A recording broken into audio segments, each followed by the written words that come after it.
série especial sobre o estudo da Bíblia. Amém? Nos cultos passados a gente falou sobre como que a nossa Bíblia ela foi escrita e qual o propósito dela. É a revelação de Deus que nos conta a história de Jesus, de capa a capa. O que a Bíblia nos conta é a história de Jesus, às vezes de maneira explícita, às vezes de maneira implícita. A partir do culto passado, a gente começou a ver uma parte mais prática da Escritura, né? A gente olhou para o índice, falamos um pouco sobre os livros, como que eles são organizados. Tem irmão que ainda não sabe. Por exemplo, a Bíblia é organizada primeiramente em 2 blocos, Antigo Testamento e Novo Testamento. Mas dentro do Antigo e do Novo Testamento existem classes de livros. Então a gente começa com o Pentateuco, que são os 5 primeiros: Gênesis, Êxodo, Levítico, Número e Deuteronômio.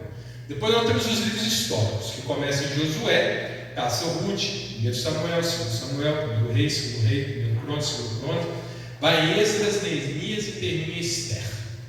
Depois nós temos os livros sapienciais, que são aqueles: Jó, Salmos, Provérbios, Eclesiastes e Cantares. Em seguida temos os profetas maiores, que são Isaías, Jeremias, Lamentações de Jeremias, Ezequiel e Daniel.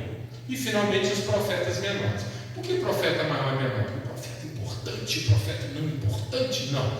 Porque são livros grandes e livros pequenos. Amém? Uma extensão do livro. Não é porque Isaías era alto. Não. Não é porque ele era altão, grande, não. É porque o livro dele é grande. Amém? São 66 capítulos no livro de Isaías. Muito diferente, por exemplo, do que no livro de Obadias, que é um capítulo só. Então aí vem os profetas menores, que são Oséias, Joel, Amós, Obadias, Jonas, Miqueias, Naum, Abacuque, Sofonias, Ageu, Zacarias e Malaquias. Ô pastor, você está falando rápido, porque tudo isso a gente falou no pouco passado, tá? Só estou aqui recapitulando. Novo Testamento também tem uma subdivisão. Começa com os 4 evangelhos: Mateus, Marcos, Lucas e João. Não é isso? Depois nós temos um livro histórico do Novo Testamento, que é Atos. Livro interessantíssimo, que não tem final. Por que não tem final? Porque o livro continua. Amém? Atos é a história da igreja. Então o livro conta o início da história da igreja, uma história que se perpetua e nós fazemos parte dela. Amém? Depois nós temos as cartas de Paulo, que vai Romanos, 1 Coríntios, 2 Coríntios, Gálatas, Efésios, Filipenses, Colossenses, 1 Tessalonicenses, 2 Tessalonicenses, 1 Timóteo, 2 Timóteo, Tito e Filemão. Aí você pode dizer: ô pastor, mas não estou entendendo por que o senhor falou 1 Samuel e 1 aos Coríntios? Porque Samuel é um livro, Coríntios é uma epístola ou carta. Amém? Carta feminino, livro masculino. 1 Samuel, 2 aos Coríntios. Amém? Depois nós temos Hebreus. Quem escreveu Hebreus? Não sabemos. Tem quem acha que foi Paulo, mas não está assinada, então nós podemos afirmar. Amém? Também tem um tipo de desenvolvimento das ideias que não é muito como Paulo fazia. Então a gente coloca alguma dúvida, mas pode ser, tem quem acredite que seja. Amém? Mas de todo jeito, Hebreus não entra nas cartas paulinas, ela entra nas cartas universais, que é Hebreus, 1 e 2 Pedro, 1, 2 e 3 de João, e termina com Judas. E finalmente temos um único livro escatológico, Apocalipse, que fecha a nossa Sagrada Escritura. Amém? Então olha só, além do Novo e Antigo Testamento, nós temos todas essas classes. E por que é importante entender essas classes? Porque isso ajuda a nossa leitura. Eu não vou ler Salmos como eu leio Êxodas. Eu não vou ler Reis como eu leio os Evangelhos. Amém? Tem coisa que é profecia, então a gente lê como profecia. Por isso você não fica confuso. Quando está falando de gafanhoto, você sabe que é profecia, você já espiritualiza a ideia do gafanhoto. Você não está preocupado com gafanhoto, bichinho físico, amém? Você está espiritualizando a ideia do gafanhoto. Por quê? Porque é uma profecia. Agora, quando a gente vai lá em Êxodo e fala das pragas do Egito e fala-se de gafanhoto, aí é o gafanhoto físico. Por quê? Porque é um relato histórico. Amém?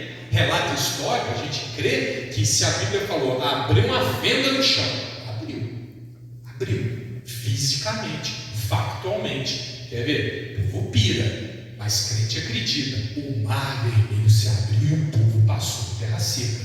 é fato, não é profecia, não é alegoria, não é espiritualizado, é uma verdade. Amém? Uma verdade sobrenatural, mas uma verdade. Agora, quando a gente lê um profeta dizendo, mas o fogo caiu do céu sobre Israel, não necessariamente é um fogo físico, é uma desgraça. Amém? Ali a gente vê que tem um tipo de linguagem, o quê? Diferente. Amém? Amém? Tá claro? Então é bom a gente saber as classes dos livros para a gente saber, inclusive, como que a gente lê e interpreta. Agora, duas informações. Nós vamos ter aqui um culto só para falar sobre interpretação bíblica. Amém? Vamos falar dos métodos de interpretação. Aliás, já tem um culto sobre isso. Então, nós temos duas básicas: história gramatical e espiritual. A Bíblia é toda espiritual. Amém? Portanto, mesmo quando a gente fala de fatos históricos, nós estamos falando de coisas espirituais. Amém? É por isso que quando a gente abre a Bíblia em qualquer lugar e lê uma passagem, ali está te falando alguma coisa. Acabei de abrir, sem combinar. Vendo, pois, todo Israel que o rei não lhe dava ouvidos, tornou-lhe o povo a responder, dizendo: que parte temos nós com Davi, e não há para nós herança no filho de Jessé? As tuas tendas, ó Israel, provê agora a tua casa, ó Davi. Então Israel se foi às suas tendas. Isso aqui está te falando alguma coisa, amém? Alguém que estava confiando e não confia mais, amém? Às vezes você está com um problema na tua vida lá, que você quer fechar um contrato, e aí você lê uma parte dessa, opa, então vou desconfiar, Deus está me falando alguma coisa, amém? Um livro sobrenatural. Então a gente nunca vai tentar ler, nunca vai tentar colocar ele como estilo literário fechado, né? Eu não vou ler isso aqui como a gente lê Rubem Alves, por exemplo. É diferente. Isso aqui, o autor, e a gente já viu, é Deus. Amém? Corri, mas é tudo que já foi dado, amém? Qual é o nosso objetivo hoje? Agora nós vamos falar de livro por livro da Bíblia. No culto passado nós tivemos a oportunidade de falar de Gênesis. A gente já fez aquela geral no Gênesis. E hoje nós vamos falar de Êxodo. Amém? Então, se você tiver com a sua Bíblia, pode abrir em Êxodo. Está chiadinho, não está? Chiadinho. Tenta abaixar um pouquinho mais o microfone, mas abaixa aqui. Vamos ver se vai embora. Aumenta, sem subir. Oi. Está muito alto, irmãos? Tá bom? Em nome de Jesus. Se eu quiser até baixar mais na caixa, acho que é uma boa. Acho que o chato está porque é a proximidade. Aos pouquinhos ele vai acertando, né, irmão? Eu pelo menos tenho aqui uma coisa mais organizadinha, né, pessoal? Opa! Tá bom. Acho que tá bom, tá? Tá bom? Glória a Deus.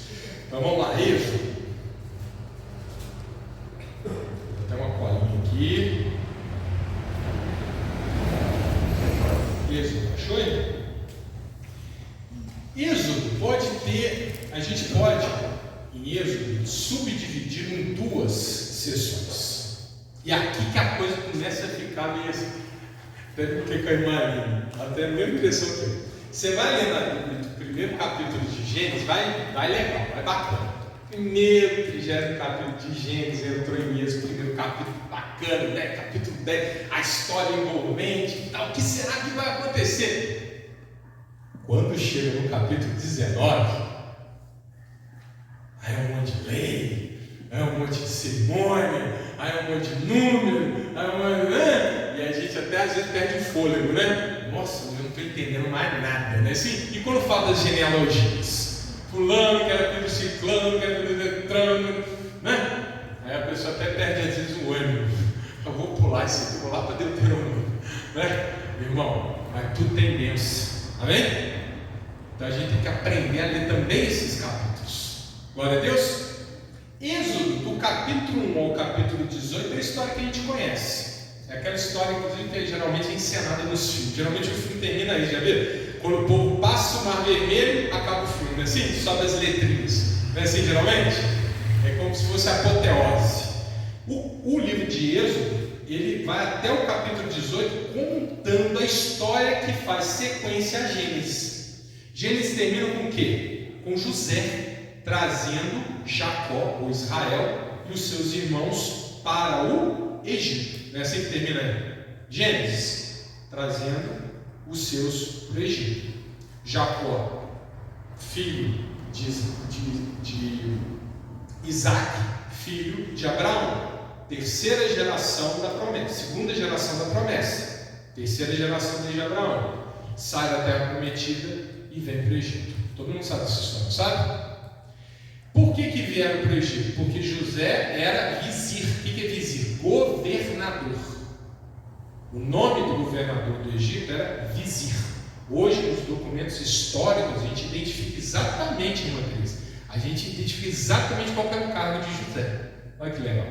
Os documentos históricos, nada a ver com a Bíblia, está lá, vizir. E as atribuições do poder descritas na Bíblia, exatamente as atribuições de um vizir. Então, a gente sabe exatamente qual é a função de José. E a gente até especula, a Bíblia não está falando, amém? Que José se tornou governador ou vizir do Egito, porque quem governava o Egito naquela época eram os Ixos. Não eram os egípcios da Gema que construíram as pirâmides. As pirâmides já tinham sido construídas há mais de 1000 anos. Pirâmide antiga. Pirâmide de 1000 anos antes de Abraão. Olha que coisa. Muito tempo. As pirâmides já eram antigas na época de Abraão. Provavelmente a época de José coincide com a época em que os Ixos dominaram o Egito. E os Ixos eram semitas. Aí eu começo a entender. Porque imagina, como é que um egípcio vai pegar um estrangeiro e colocar de governador? Que moral é essa? Tudo bem, José tinha opção ali, né? José soube interpretar os sonhos, José é um bom administrador. Mas a gente sabe que na política às vezes não é só isso que conta. Não é isso? Tem a confiança, tem a indicação, não é isso? Como é que eu vou confiar numa pessoa que é um estrangeiro? Se fosse o egípcio da Gema, teria dificuldade. Mas e se a gente coloca na equação o fato de que os Ixos eram estrangeiros que tinham dominado o Egito e que tinham uma língua muito parecida com José? Amém? Então faz todo sentido José ser governador. Mas irmão, eu estou falando da Bíblia, não, estou falando das nossas evidências históricas que estão em torno da Bíblia e que mostra a veracidade do relato, amém? Torna crível o relato. Quanto mais a história aprofunda na arqueologia, nas fontes extra-bíblicas, mais a Bíblia é confirmada, mais ela tem sintonia com a sua época, amém? Isso é importante a gente saber para poder, inclusive, combater os detratores da nossa fé lá fora. Muito bem. Agora, vamos fazer esse raciocínio comigo? Os Ixos, a história nos mostra que eles, em determinado momento, foram expulsos. Os egípcios da Gema dão um golpe e expulsam os Ixos. Os Ixos vão embora, mas os hebreus ficam. Olha só, vamos fazer uma analogia? Bolsonaro governava, Bolsonaro perde a eleição. O Lula vai deixar os cargos de chefia que o Bolsonaro tinha indicado? Não confio nesses caras, não. Esses caras são fiéis ao meu antecessor. Eu vou dar linha nesses caras. Não é isso que acontece? E aqui a gente entende por que os hebreus, que eram benquistos, que foram convidados para entrar no Egito, de repente começam a ser o quê? Hostilizados. Porque a Bíblia fala, a memória da relação entre o faraó e José se perde no tempo. E o faraó começa a enxergar os hebreus como sendo inimigos. Olha como é que a Bíblia fala isso para nós. Vamos lá? Capítulo 1. Êxodo capítulo 1. Estes, pois, são os nomes dos filhos de Israel que entraram no Egito com Jacó. Cada um entrou em sua casa. Aí nós vamos pular os próximos aqui que falam os nomes. Vamos para o 9, para o 8. Não, vamos para o 7. Amém? Estão comigo? Vou até voltar para o 6. Sendo, pois, José falecido, e todos os seus irmãos, e toda aquela geração, entenderam? José morreu, os irmãos dele morreram, aquela geração acabou. Olha o 7. Os filhos de Israel frutificaram e aumentaram muito, e multiplicaram, e foram fortalecidos grandemente, de maneira que a terra se encheu deles. Então os hebreus estão crescendo dentro da terra do Egito. 9. O qual disse ao seu...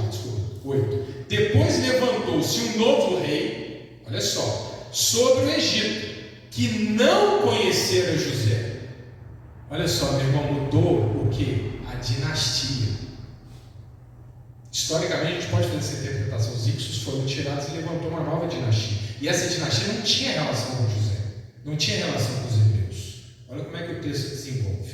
9. O qual disse ao seu povo: eis que o povo dos filhos de Israel é muito e mais poderoso do que nós.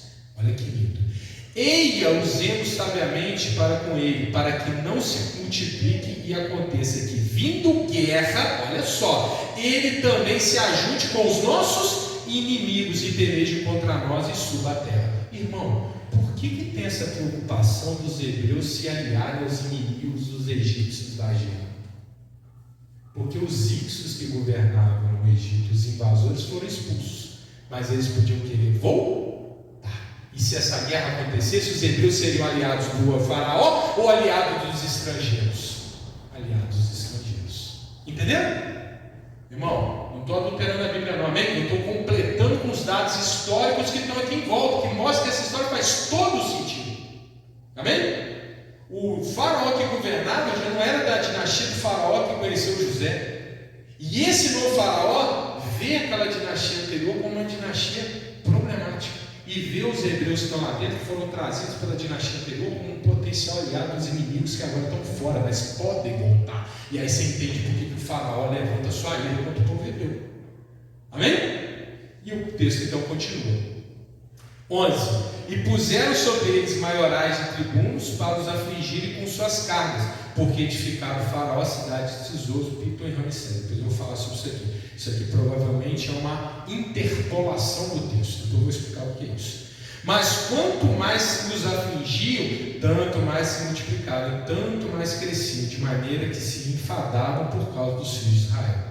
E os egípcios faziam servir os filhos de Israel com dureza. Assim lhes fizeram amargar a vida com dura servidão, em barro e em tijolos, e com todo o trabalho no campo, com todo o seu serviço, em que os serviam com dureza.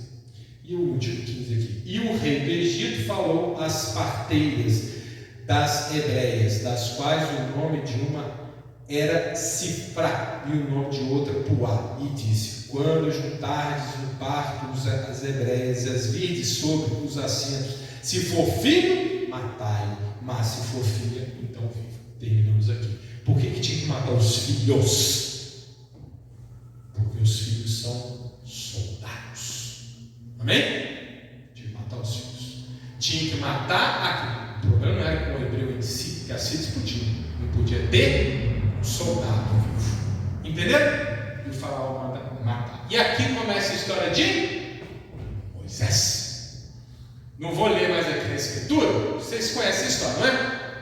Moisés então nasce num contexto em que as parteiras deveriam, elas não fazem, a Bíblia fala, elas não cumprem a ordem do faraó, mas são chamadas a cumprir. Num tempo em que os filhos homens eram mortos.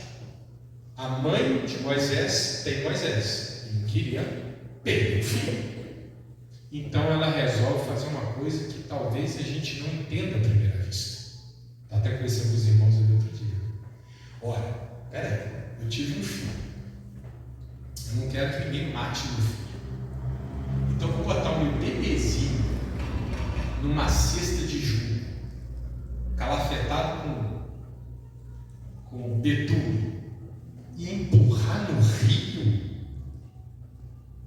Que coisa esquisita. Então, como meu filho não morreu, eu vou enfiar ele no rio, vou botar ele no rio Paraíba, empurrar e bate sorte. Tem lógica? Não. Não, se você também não olha para fora da Bíblia e não entende o contexto. A filha do faraó era estéril, sabe? Na época, qual era o deus pagão que os egípcios seguiam e que tinham como uma de suas dádivas? A fertilidade. O rio Nilo. Amém? O rio Nilo era um deus dos egípcios. Aliás, Heródoto, pai da historiografia, diz: o Egito é uma dádiva do Nilo. Se o Nilo é Egito, o Egito não existiria. Então os egípcios adoravam o Nilo. Nilo era um deus. E o Deus da fertilidade. Se alguém que era infértil quisesse ter filho, a qual Deus recorria? Ao Nilo. Quando a filha de Faraó estava se banhando no rio Nilo, Ela não estava tomando banho. Ela não estava lavando o sovaco. Ela estava fazendo um banho cerimonial. O que ela estava fazendo era um culto. Ela estava pedindo para o Deus Nilo: dei-me um filho. Estão entendendo o que a mãe de Moisés fez? Ela sabia que a filha do faraó estava orando no rio Nilo por um filho. Então ela pega o filho dela, coloca numa cesta e entrega para a filha do faraó. Como a filha do faraó viria aqui? É o Nilo me abençoando, o Nilo atendendo a minha oração. O Nilo me deu um filho. E o que essa mulher faria? Protegeria Moisés. Amém? Ela foi esperta e botou a filhinha para acompanhar. E quando a filha do faraó pega o Moisés, ela vem com a ideia e fala: ó, princesa, a senhora teve um filho, mas a senhora não pode amamentar. Eu tenho uma mãe que ela amamenta. Quer emprestar para ela?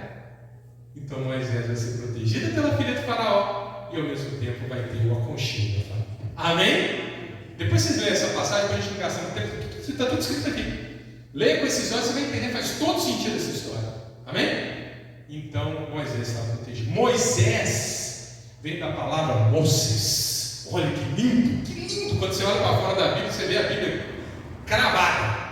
Moses, que é o nome de um faraó, por confirmar. Tutmoses.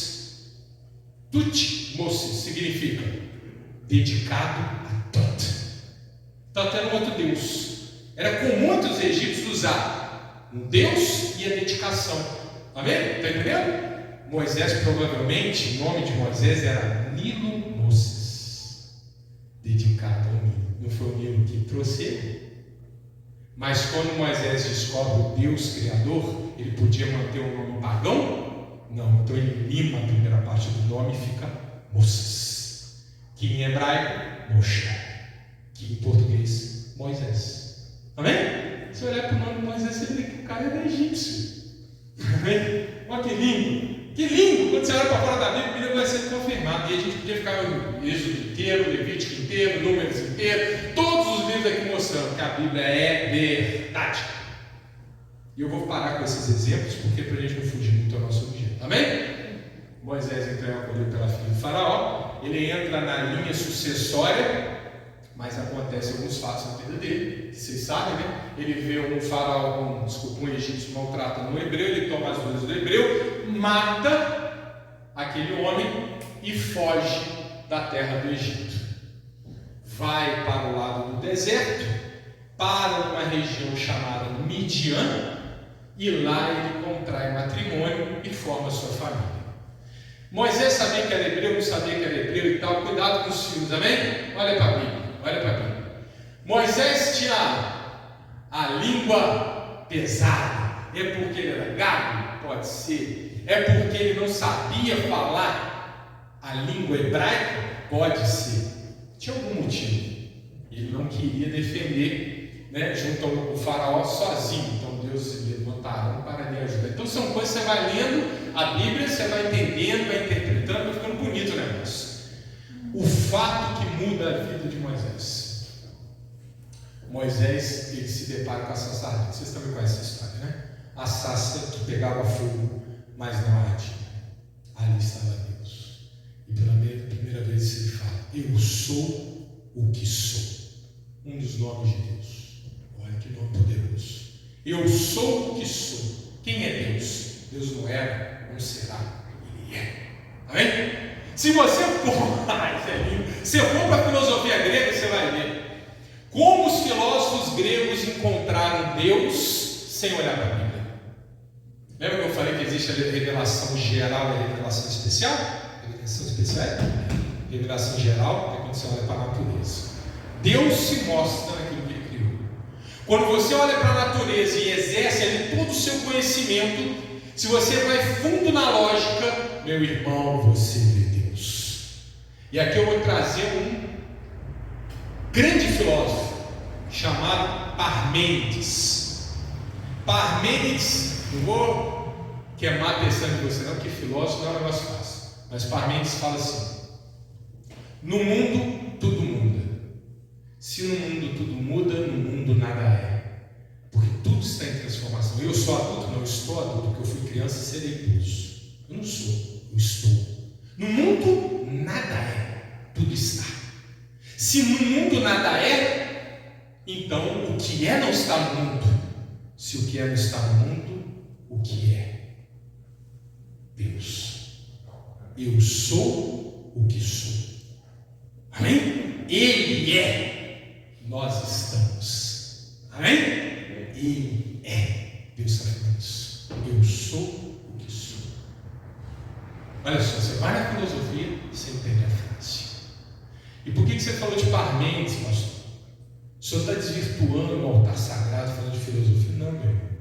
Quando João fala que o verbo se fez carne e habitou entre nós, ele estava discutindo filosofia.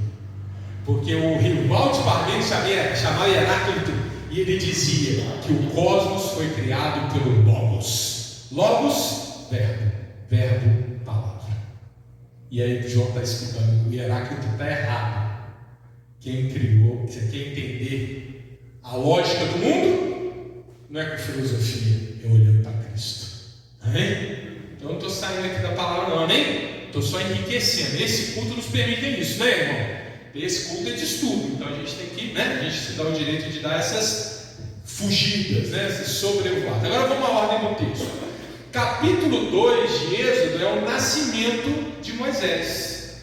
Conta essa história, irmão. Depois você tem capítulo 3, quando Deus fala com Moisés através da sarça ardente. Depois o 4, o Moisés ele começa a se preparar para voltar para o Egito e volta para o Egito. No capítulo 5, ele vai se encontra com Arão e se prepara para enfrentar o faraó. E aí ele começa aquelas conversas com o faraó, vocês conhecem, né? Gente, por que o faraó recebia Moisés? Vai lá, Zé, pede uma audiência com o Lula.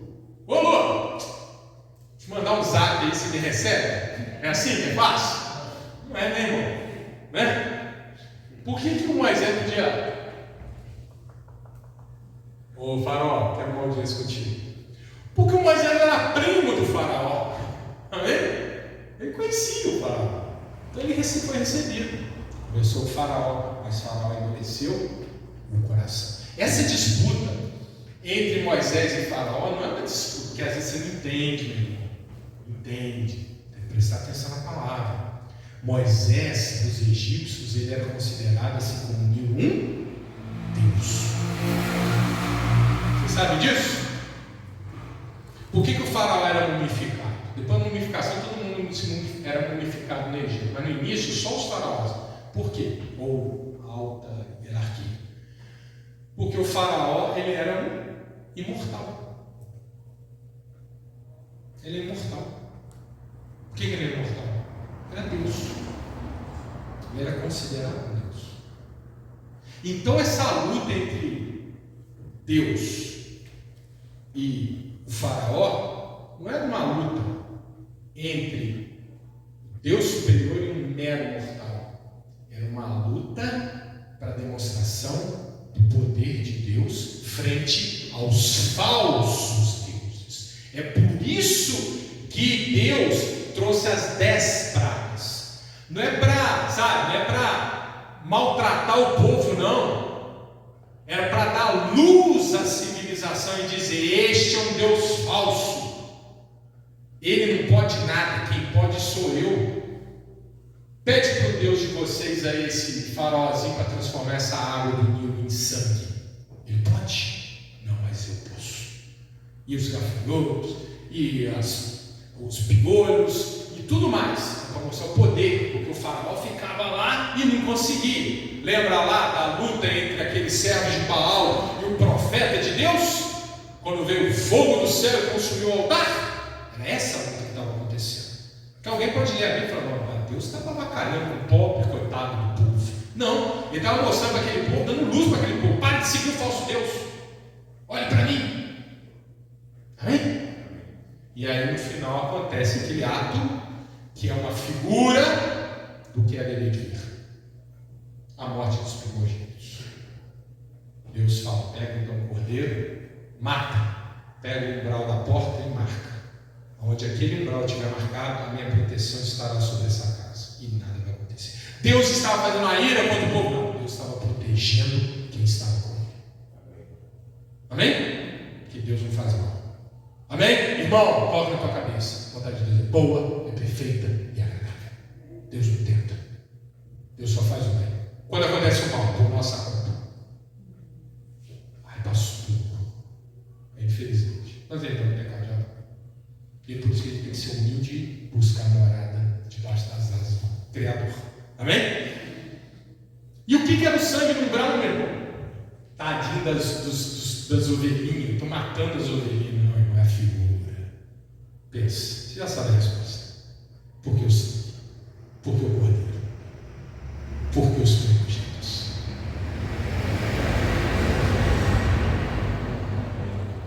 Deus já estava ensinando para o povo que haveria de vir. Quem protege a oração no início do culto é o sangue de Jesus. Amém? O cordeiro representa a expiação do pecado. Mata o cordeiro, pega o sangue e bota no umbral, e a tua casa estará protegida. Hoje, crê em Jesus Cristo e o sangue dele vai proteger a sua vida. Glória a Deus. Mas depois nós vamos aprender que o sangue do cordeiro ele só cobria pecados. O sangue de Jesus acaba com o pecado. Glória a Deus. Nós vamos chegar lá. Capítulo 6 então continua, capítulo 7 continua, capítulo 8 continua, 9, 10, gafanhotos, 11, 12, instituição da primeira Páscoa, que é a cerimônia que Jesus fez o que antes de ir para a cruz? Ceiou a Páscoa, não é isso? A Páscoa daqui, oh meu irmão, que lindo! A Páscoa daqui, irmão Juarez, era uma figura, era uma preparação para a verdadeira Páscoa. O que é a Páscoa? É o momento que as pessoas se reúnem em torno da mesa, numa cerimônia de lembrar da libertação. Quando que acontece a libertação? Quando mataram os cordeiros e saíram do Egito? Não. Quando que veio a libertação? Quando Jesus foi para a cruz. Amém? Aquela foi uma libertação terrena. Aquela foi uma libertação que é uma sombra, uma figura, uma preparação. A irmã Aline vai ensinar a criança a alfabetizar. Ela vai alfabetizar as crianças. Ela vai começar com as letrinhas A, B, C, D, né? Depois ela vai juntar o B com A e Bá, é a sílaba, né? A irmã Cris já lá vai alfabetizar, vai botar B, E, D, E e vai ensinar para criança B, D. Não é assim? Deus está fazendo isso. Mata o cordeiro, bota o sangue no umbral. Agora comemora a Páscoa. Sempre que acontecia isso, você reúne a família. E lembra que eu te libertei. Eu preparo o povo. Amém? Por dia que Jesus se entregaria como nosso cordeiro pascal. Não é isso? Muito bem. Capítulo 12. Está vendo? O negócio é chato. Ah, porque tem que comer pão ágil, tem que comer... Gente, é o enredo. Entende? Você está entendendo? Por que tem que ser o pão ágil? Eu estou esticando, só vai estar ficando isso. Por que tem que ser o pão ágil? Irmã Cris. Hoje eu vou explorar os talentos e tudo. Hoje eu vou falar de carro, porque não dá. Não tinha carro na época mesmo, já disse. Vamos lá. Irmã Cris, vai fazer aquele bolo gostoso. Mas um dia ela resolve fazer pão. Não, hoje estou cansado de fazer pão. Eu vou fazer pão. O irmão Gleice está comendo muito açúcar. Eu vou fazer pão. Vou fazer pão para o irmão Gleice dar um tempinho lá no açúcar. Dá um pão para ele. Como é que é, irmão? Não sei fazer pão não, irmão. Mas eu imagino que o negócio assim, é farinha, é água e fermento. Dá para você botar o fermento, água, farinha e jogar no forno? Não, você tem que sovar, né? Eu estou sabendo. Pum, e deixa a massa descansar. Descansar gera horas, às vezes dias. Quando você está na presença de Deus, largue tudo o que você está fazendo e vai atrás. Não tem tempo para você deixar a massa crescer. Come o que se tiver na mão e parte. Amém? Por isso o pão ágil. Ô irmão, isso é chato, né? Mas quando a gente vai entender, tudo faz sentido. É erva amarga e é o pão ágil. Vai. Essa é a Páscoa. E aí vai 13, os primogênitos. E 14, Deus anuncia a ruína dos egípcios. E aqui nesse capítulo lindo acontece a travessia do Mar Vermelho. Irmãos, A gente não sabe exatamente onde os hebreus passaram, qual foi o lugar que os hebreus passaram. Mas uma coisa a gente tem que ter em mente: seja num lugar que seja mais curtinho, meu irmão, não foi uma passagem idiota. O filme às vezes deixa a gente, faz a gente errar, né? Aquela passagem idiota foi do Rio Jordão. O mar, quem já foi na praia? Irmão Zé, 2 vezes por ano, né? Você chega lá na praia e olha para o mar, você consegue ver a outra ponta, o continente, mas você vê a ilha, ainda tem isso. Ó, tem uma ilha ali, eu vou nadando até lá. Vai, meu irmão, tenta a sorte. Mas Yasmin não faz isso não, né, Yasmin? Vou nadando até aquela ilha ali, mamãe, aquela boia ali, depois você nadando lá. Não, Yasmin, pelo amor de Deus, é fundo pra caramba. Porque aqui não tem nada só frente, o horizonte é ali. Vai tentar a sorte. Mas nadar o dia inteiro não chega lá. Irmão, a travessia foi muito grande. Não levou uma hora, não. Eles ficaram andando em terra seca há muito tempo. Por que eu estou chamando a atenção para você ver o tamanho do milagre de Deus? Porque ele segurou aquela água uma hora. Se bobear, ele segurou aquela água dias. Foi muito tempo. Tiveram que andar muito em terra seca. Isso também te faz entender por que o faraó conseguiu alcançar eles. Porque eles estavam andando em terra seca um tempão. Quando o faraó chega perto deles, eles estão saindo da costa e o faraó está no meio do mar. E Deus vai, agora fecha. Eu podia até contar essa história. Nós sabemos do faraó que morreu afogado. Tem uma oração de um faraó afogado escrito na parede de um mausoléu de um sacerdote egípcio daquela época. Ora, por que existe uma oração para abençoar um faraó afogado? Porque o faraó morreu afogado, né? Uau! Quem sabe foi isso. Amém? E aí chegamos lá no capítulo 15, que é um cântico a Moisés, a dança de Miriam. 16, ó que lindo, Deus manda maná. Nesse fim de semana, a Mariana que me chamou a atenção para isso. O reverendo pregou do pão do céu, não foi isso? De manhã? Outro de manhã foi com o reverendo, à noite foi comigo. A minha pregação foi para outro caminho. Mas a pregação dele foi pão do céu, não foi isso? Que é o pão da vida. Jesus, olha outra figura, meu. Aí você dá mais maná aqui, não vou dar atenção. Olha maná! Maná é pão. Pão que desceu do céu para abençoar o povo na sua dificuldade, quando atravessava os desafios em direção à terra prometida. Quem é o pão, meu irmão? Jesus Cristo. A figura é o pão. Jesus fala isso. A Maria me chamou a atenção. Olha o que ele está falando aqui. O pão que desceu do céu. Exatamente como o maná é descrito. Eu não sei exatamente o versículo agora, não vou conseguir achar, mas dependendo da sua tradução, maná é substituído pela palavra pão, diz o pão que desceu do céu. A Helena até chama a atenção de estar no Instagram, não diz lá, você consulta lá. Ah não, já achei. Oh, Deus é bom, ele enfiou meu olho. Então, versículo 4. Então disse o Senhor a Moisés: eis que vos farei chover pão dos céus. Aí, Jesus é o pão que desceu do céu. Amém? Farei chover pão do céu, povo hebreu. Jesus vai chegar. Depois o povo, aqui começa a parte triste. Amém. Acho que hoje só vai dar um êxodo. Eu preguei isso outro dia. O povo jogou as 10 caras. Porque aqui eu não li. Mas por que Deus interveio? Porque o povo orava. Ora, meu irmão. Deus sabe do seu sofrimento. Mas Ele quer que você ore. Amém? Colocar a fé em ação. Você ora. Quando Deus te chama, você vai. Moisés falou: vem. O povo não precisava ir. Viu o sinal e seguiu.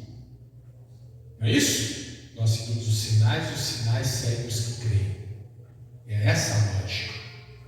O povo seguiu Moisés. Os sinais o acompanharam. Maná, as codornas, né? Tudo vai para a água que vai brotar da rocha. Milagres e milagres e milagres e milagres e milagres. A gente fica estupefato com isso. Quantos milagres! Se eu tivesse no meio daquela gente, eu estava orando de manhã, de tarde, de noite. Eu estou vendo a coluna de fogo na minha frente. Eu estou vendo a coluna. Eu vi Deus descer sobre o Monte Sinai. trovões, eu vi os 10 mandamentos estampados na pedra. Meu irmão, se eu estivesse ali, eu era mais crente dos crentes. Mas o povo estava fazendo o quê? Murmurando. Ah, mas não tem carne. Ah, mas não tem carne. Maná? Aí Moisés fala, pega o maná no dia, o outro dia não pega, vai apodrecer. Vou pegar 2 dias. Pega o dobro de maná na sexta, porque no sábado não vai ter para colher, o cara pegar um dia e não tira no outro dia. E reclama mesmo, mas cadê meu maná? Olha como que eu fico pensando às vezes nos irmãos aí que eu escuto pastor, né? Pega o maná, na sexta-feira é o dobro. O irmão não pega, aí na domingo, ó, pastor, você me falou? Você pegou o maná? Ah, não esqueci. Então está respondida a pergunta, né? Irmão, Moisés orientava e o povo não fazia. O povo via o mar aberto e duvidava da água. O povo tinha água e duvidava da carne. O povo tinha carne e duvidava. Aí a gente começa a julgar, né? Ah, que povinho esquisito.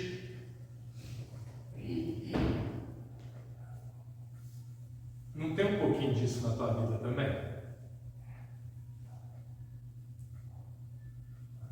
Deus me deu família, Deus me deu emprego, Deus me deu casa, Deus me deu. E às vezes a gente não se pega murmurando. Eu tenho essa casa, mas eu queria uma outra. Eu tenho essa esposa, mas ela é muito chata. Eu queria outra. Meus filhos, ai que decepção. É ou não é? Verdade. É só porque é o mar? Aí não, é outro que crê. E o resto? E a tua vida? Faz uma conta biológica. Você vê quais são suas chances de existir. Tu vai ficar surpreendido. Porque a estatística está toda contra a tua existência. Ainda bem, se você está ali. Já é motivo demais você falar glória a Deus. Então vamos colocar no ponto de vista desses aqui e sermos humildes para a gente melhorar. Como a palavra de Deus diz, tudo que foi escrito antes é para a instrução. O erro errado aqui é para você não errar. Esse povo ainda tinha direito de errar, irmão Luiz. Sabe por quê? Porque eles não tinham a Bíblia. Agora nós temos. Eles tinham muito mais desculpa do que. Mas eles viram mar e você está aí de pé. Igualzinho. A bênção deles te abençoa do mesmo jeito. Só que tem uma diferença. Eles estavam começando a aprender. Você está com a Bíblia inteirinha para te ensinar. Amém? Então nós somos muito hebreus, meus irmãos. E aí vem a jornada pelo deserto. E chegamos no capítulo 18. Que eu até preguei essa semana, não foi? Hoje, sexta-feira passada, Jetro dando um conselho para Moisés, e para Moisés organizar. E eu falando, irmão, se organize, você tem um problema, você tira estratégia, escolhe a estratégia, segue a estratégia. Deu errado, larga a estratégia e vai para outra. Deus vai te guiando, faz com ordem e decência, tudo vai dar certo. Amém? E aí, meus irmãos, é aquela hora, a partir de 19 nem tanto, mas um pouquinho mais para frente, o povo começa a ficar meio. Está mais difícil de entender. Capítulo 20 são os 10 mandamentos. Olha os 10 mandamentos aí. Quando eu era pequeno tinha essa história, a gente tinha até que decorar. Será que nós estamos decorando? Será que a gente sabe de cabeça? Não constranger ninguém, não. Tá? Mas é bom dar aquela escutada, tá vendo? Tá vendo? Não esquecer, 10 mandamentos. O que são os 10 mandamentos? São as regras básicas. É quando o povo, irmã Helenice, o povo é tirado da condição de ignorância absoluta e começa a civilização. Amém? O que é ignorância absoluta? Esse povo aqui era embrutecido, estava debaixo do chicote do faraó. Você acha que esse povo aqui sabia o que era amor, compaixão, respeito? Nada disso. Era a terra de ninguém. Ah, aquele ali é mais caro que eu vou lá e tomo dele. Por que eu vou respeitar? Era assim. Ah, você é daquela senhora, vou pegar para mim. Mas você já tem esposa, não importa, vou ter 10, eu sou forte, eu consigo sustentar. Mas o cara tem a esposa do homem lá. Não importa, se ele encheu, eu vou lá e mato ele. Isso era ali. Aliás, meu irmão, não pode ser, né? Suspende a lei um dia. Vamos ver a natureza humana se manifestando. Hoje não tem lei, não tem polícia. Todo mundo pode fazer o que quiser. Pelo amor de Deus, que Deus me guarde. Vai para tua casa, fecha tudo e arruma uma bazuca. É ou não é? É ou não é, meu irmão? Tira a lei um dia. O povo é um povo sem lei. Deus está instituindo a lei. Para quê? Para conter os ímpetos. Lembra lá de Caim matando Abel? Lembra da torre de Babel? Lembra de tudo que aconteceu? Deus agora está disciplinando o povo. Fala, faça isso aqui. Começa aqui. Irmão, já desisti, vai ser só isso. Eu já vou terminar. Nós não vamos chegar em limite hoje. Tá bom, meus irmãos? Eu já acho que eu estou correndo, mas está dando? Está dando para pegar? Em nome de Jesus. Vamos lá. Pensa comigo. Pensa comigo. O povo não tinha nada. Deus vai dar 10 mandamentos. Básico. Não mate. Não roube. Não cobice. Respeite pai e mãe. Creia. Louve a Deus. Guarda um dia. É causa. Guarda um dia. Todo mundo tem que descansar. Então Deus está mostrando o descansar. Não é o fulano falar, vou descansar um dia, não. O patrão não obriga ele a trabalhar 7 dias por semana, não, e ele vai morrer. Entendeu? Dá um dia para o cara descansar. Irmão, isso é o básico. É como Jesus nos ensinando a amar. Já preguei sobre isso. Jesus chega para um mestre da lei, homem conhecido e versado nas Escrituras, mas que não conhecia Cristo, que se aproxima dele para provocá-lo e diz: qual é o maior dos mandamentos, mestre? E Jesus responde: Deus ame este que é o maior, todo coração, toda força, toda alma, com tudo, e o teu próximo como a ti mesmo. Ele está ensinando um primeiro passo. Deus está ensinando as regras básicas da convivência social. Não é para estacionar isso. Isso é o básico. Lembre-se, Jesus está ensinando amor para alguém que não o seguia, que está começando a conhecê-lo. E aquele homem, só para terminar, ele que se prostra frente à dimensão do conhecimento do mestre. E tanto é que depois disso ninguém mais provocou Jesus. Mas quando Jesus se reúne com os seus discípulos, agora está lá em João, na última ceia, preparando a sua ascensão do céu. Aliás, antes, preparando a ida para a cruz, para depois ascender o céu. Jesus reúne o sul, presta atenção, e fala assim: eis um novo mandamento eu vos dou, ame ao próximo como eu vos amei. Entenderam a diferença? Eu começo a aprender a amar quando eu amo o próximo, como eu amo a mim. Eu não quero que corte o meu dedo, eu não corto o dedo de ninguém. Eu não quero que fure o meu olho, não fure o olho de ninguém. Lembra do sermão do monte?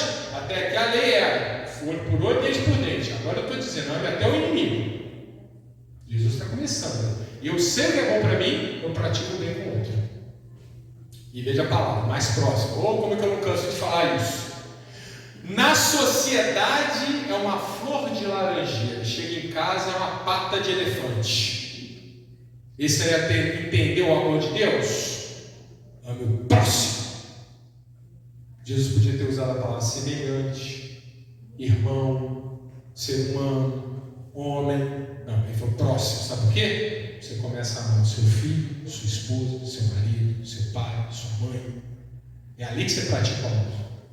Depois ele cresce até chegar no inimigo. Entendeu? Começa no básico. Mas quando você aprende, quando você segue Jesus, quando você já está na última ceia com ele, depois de você ter passado 3 anos com ele, ele vai te falar: só isso não basta. Agora ame o próximo como eu vos amei. E esse amor é aquele que bate na face e você oferece. Algo que você não faria no natural, mas que você tem que fazer. Porque o seu amor é maior do que o amor que você sente por você mesmo. Amém? Deus está falando 10 mandamentos. Começa aqui, básico, só não mata o próximo, não cobiça, respeito pai e mãe, começa aqui, mas é ficar só nisso? Tem irmão que coloca os 10 mandamentos na sala e fica lendo e fica decorando aqui, e acha que não basta, já sei tudo da palavra, 10 mandamentos já é. Não matei ninguém, não roubei ninguém, não cobicei nada de ninguém, vou para o céu, é isso, meu irmão? Não, agora você vai entender por que a Bíblia agora entra nessa parte rebuscada, porque daqui para frente, Deus vai mostrar que não é só isso. Deus vai o quê? Vai esticando esses mandamentos. Amém? E Ele vai fazer isso no livro de Levítico, Ele vai fazer isso no livro de Números. Ele vai mostrando que os 10 é a base, e que cada uma dessas leis ela tem que ser o quê? Desdobrada e desdobrada e desdobrada e desdobrada numa nova existência. Mas eu vou me conter o livro de Êxodo. Está claro até aqui? E aí vem os capítulos que seguem. Ele sobe, Moisés sobe no monte, o povo fica com medo da voz de Deus. Olha o povo que fica com medo de Deus aí, por favor, hein? Se Deus falar, vem aqui ter comigo, meu irmão, tem que correr na direção, não vai ficar com medo não. O povo ficou com medo, qual foi o ato consequente? Fizeram bezerro de ouro, não é?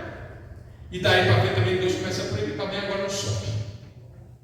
Agora só Moisés escuta, bota o Josué para cercar aí, ninguém mais sobe, só você, Moisés.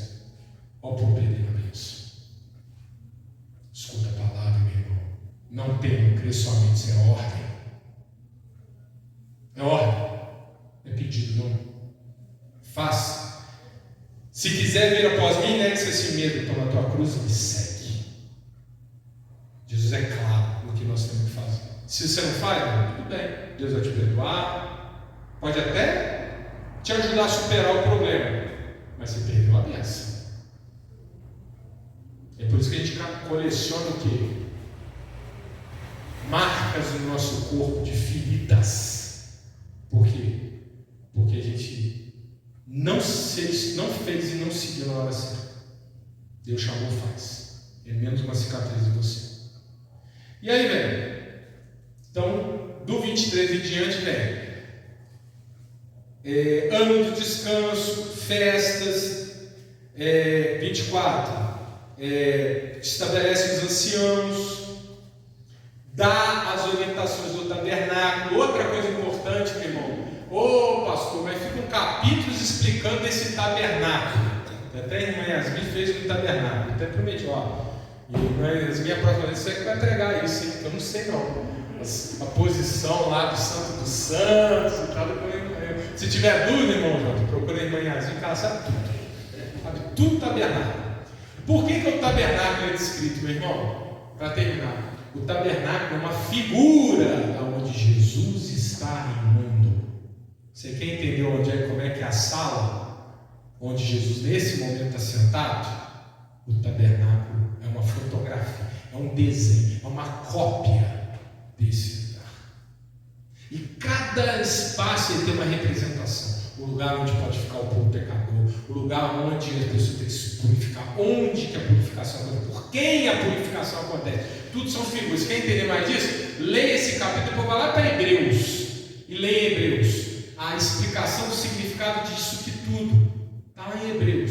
Quando Cristo vem, a coisa ela toma uma forma tridimensional. Não é só esse tabernáculo, tem muita coisa envolvida aqui. Amém? Não vou cansar vocês, não. Vamos continuar. Aí fala das cortinas, fala do pátio, fala do azeite puro, fala da lâmina de ouro, fala lá do sacrifício da cerimônia. Estou lá no 30 já. Altar do incenso, rasgar das almas. Aí 32, bezerro de ouro, que acontece lá aquele problema. Deus não ira contra o povo, acaba perdoando. E Moisés, irmão, isso aqui Moisés tem que aprender muito com Moisés. O povo maltratava Moisés, murmurava contra Moisés. O que Moisés fazia? Orava pelo povo. Meu irmão, você é sacerdócio real, você é nação santa, você é povo separado, você fazer igual Moisés, bateu na face, você ora pela pessoa. Moisés está ensinando. Moisés foi o cara mais combatido que eu já vi na Bíblia. Mais combatido. Procura esse termo mais combatido que ele. Por mais tempo.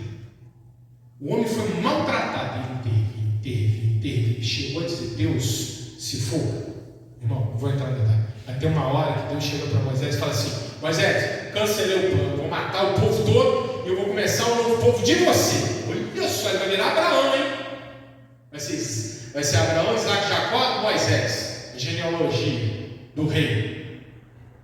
Mas ele sabia o caráter de Moisés. Deus fez isso, mas ele sabia o caráter de Moisés. Moisés fala assim: não, Senhor, o que será do seu nome se os egípcios souberem que aquele povo que tu tirou do Egito foi consumido no deserto? É pela glória do teu nome que eu peço, Senhor, perdoa esse povo. Olha que homem! Deus fala para você: vai ser o cara. Ele fala: não quero ser o cara, eu quero que o Senhor seja glorificado. Amém? Por isso que nós estamos falando dele até hoje. E tem uma hora que Moisés fala também: Senhor, se for o caso, se o Senhor não for perdoar o povo, risco o meu nome do livro da vida. O que é esse calmo no livro da vida? Perder a salvação. Ele colocou a salvação dele. Amém? Isso é por amor, não é por amor, por amor de Deus. Salvo, é isso que você faz, meu irmão, quando você intercede para as pessoas, quando você ora as pessoas. E termina. Eu quero já ir para o final, fala da arca. Finalzinho, capítulo 40.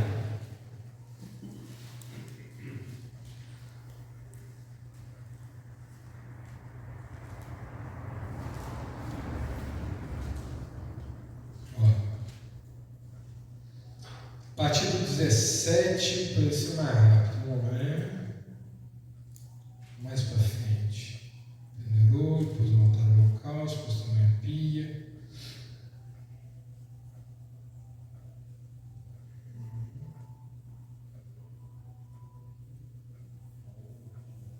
Aqui, 34. 34 em diante. Então a nuvem cobriu a tenda. Isso aqui já é o tabernáculo, amém? Já construiu o tabernáculo. Então a nuvem cobriu a tenda da congregação, e a glória do Senhor encheu o tabernáculo, de maneira que Moisés não podia entrar na tenda da congregação. Pausa. A glória do Senhor veio sobre a tenda, lugar santo. Moisés estava se aproximando e a luz era tão forte que ele não conseguiu entrar. Irmão, isso aqui é uma figura. Deus fica aqui o tempo todo destruindo. Purifique-se. Esquece o cordeiro, esquece o banho cerimonial. Não é isso, não. Pega a essência da palavra. Purifique-se. Não adianta você ser obreiro, não adianta você ser pastor, não adianta você ser uma pessoa caridosa. É só isso. Purifique-se. Tem que olhar para dentro do coração. Não adianta você dar esmola e falar: eu estou comprando a minha passagem para lá, isso está errado. Não adianta você fazer o bem achando que aquilo você vai levar o melhor. Tem que sentar com a mão direita, que a esquerda nem sai. Purifique-se. Não adianta ver no culto todo dia e ali não. Saiu daqui, começa a fofocar. Saiu daqui, já começa a brigar. Foi para o trabalho e começa a murmurar. Purifique-se. Moisés construiu o tabernáculo, estabeleceu as leis, mas até aquele momento ele não tinha passado pelas cerimônias de purificação. Não adianta, meu irmão, você é pastor, não adianta que você sabe de cor saltear na Bíblia, se isso não está no teu coração, tudo é vão, você não entra na tenda da congregação. Moisés, que é Moisés, que é o cara mais santo, Moisés, ele não entrou na tenda. Amém? Fica essa mensagem, meus irmãos. Não são as cerimônias, é a substância, a essência da palavra. Purifique-se. Purificar é ter regra, é se conter, é abandonar a carne, é olhar para o Espírito, é colocar prioridade, Deus acima de tudo, amor ao próximo, mas a confiança é em Deus. Maldito homem que confia no homem. É Deus que você confia. Você agradece o irmão, você louva a Deus. Amém? Purifique-se. A história de Moisés chega no final do livro de Êxodo, todo mundo achando que ele acabou de construir a tenda, a glória de Deus está sobre a tenda e ele vai entrar. Nem você vai entrar. Purifique-se. Amém? Então aquela salva de palmas. para o nosso Deus maravilhoso.